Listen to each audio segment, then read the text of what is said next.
নানা আয়োজন ও কর্মসূচিতে কক্সবাজারে পালিত হচ্ছে মহান স্বাধীনতা ও জাতীয় দিবস। এই উপলক্ষে আজ সকালে জেলা প্রশাসনের আয়োজনে বীরশ্রেষ্ঠ রুহুল আমিন স্টেডিয়ামে অনুষ্ঠিত হয়েছে স্বাধীনতা দিবসের কুচকাওয়াজ।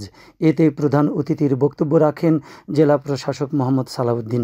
প্রধান অতিথির বক্তব্যে জেলা প্রশাসক অসাম্প্রদায়িক ও বৈষম্যহীন বাংলাদেশ গঠনে সকলকে একসাথে কাজ করার আহ্বান জানান। পরে কুচকাওয়াজ অনুষ্ঠানের সালাম গ্রহণ করা হয়। সালাম গ্রহণ করেন জেলা প্রশাসক মোহাম্মদ সালাউদ্দিন এবং পুলিশ সুপার মোহাম্মদ সাইফুদ্দিন শাহিন। এতে police, fire service and civil defence, নৌ স্কাউট সহ বিভিন্ন শিক্ষা প্রতিষ্ঠানের শিক্ষার্থীরা অংশ নেয়। অনুষ্ঠান শেষে কুচকাওয়াজে অংশগ্রহণকারী বিজয়ীদের মাঝে পুরস্কার বিতরণ করা হয়।